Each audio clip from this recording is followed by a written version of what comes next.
ಇವತ್ತು ಸಂಕಷ್ಟಹರ ಚತುರ್ಥಿ. ಮನೆಯವರು ಎಲ್ಲ ಸಾಮಾನು ತೊಗೊಂಡು ಬಂದಿದ್ರು, ಹೊಸದಾಗಿ ಫ್ರೆಶ್ ಆಗಿ ಹೂವು ಆಗಲಿ, ಹಣ್ಣು ತರಕಾರಿ ಎಲ್ಲ ದೇವ್ರಿಗಿಟ್ಟು ಪೂಜೆ ಮಾಡೋಕ್ಕೆ.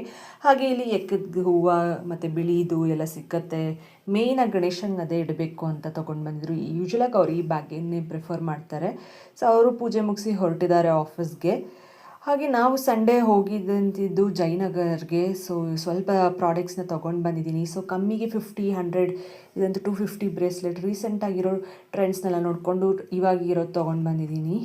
ಸೊ ಹಾಗೆ ಕೃಷ್ಣನ ವೇಷಕ್ಕೆ ಬೇಕಾಗಿತ್ತು ಅಂತ. ಆ್ಯಂಡ್ ಎಲ್ಲ ಸಿಕ್ಕತ್ತೆ ನಿಮಗೆ, ನೈಟಿಯಿಂದ ಹಿಡಿದು ಡ್ರೆಸ್ ಮೆಟೀರಿಯಲ್ಸ್ ಆಗಿರ್ಬೋದು, ಒಂದು ಹೋಮ್ ಡೆಕೋರ್, ಜ್ಯುವೆಲ್ರಿ ಸೆಟ್ಸ್ ಎಲ್ಲ ಸಿಕ್ಕತ್ತೆ. ಪ್ರೈಸಸ್ ಅಂತೂ ಸ್ಟ್ಯಾಂಡರ್ಡ್. ಕಾಂಪ್ಲೆಕ್ಸ್ನ ಮುಗಿಸ್ಕೊಂಡು ಔಟ್ಸೈಡ್ ಈಗ ತರಕಾರಿ, ಸ್ವಲ್ಪ ಹಣ್ಣನ್ನು ತೊಗೊಂಡು ಬಂದ್ವಿ. ಹಾಗೆ ಕಮ್ಮಿ ಇದ್ದಿದ್ದರಿಂದ ಸೊ ಜೀನ್ಸ್ಗಂತೂ ತುಂಬಾ ಡಿಮ್ಯಾಂಡ್ ಇತ್ತು. ಹೋಮ್ ಡೆಕೋರ್ ಒಳಗಡೆ ಇನ್ಸೈಡ್ ಹೋದರೆ ಎಷ್ಟೊಂದು ಶಾಪ್ಸ್ ಇದೆ. ಸೊ ನೆಗೋಷಿಯೇಟ್ ಅಂತೂ ಮಾಡಲೇಬೇಕು, ಅವ್ರು ಜಾಸ್ತಿ ಹೇಳ್ತಾರೆ. ಸೊ ನೆಗೋಷಿಯೇಟ್ ಮಾಡಿ ತೊಗೊಂಡು ಬಂದಿದ್ದೀನಿ ಸ್ವಲ್ಪ ಪ್ರಾಡಕ್ಟ್ಸು.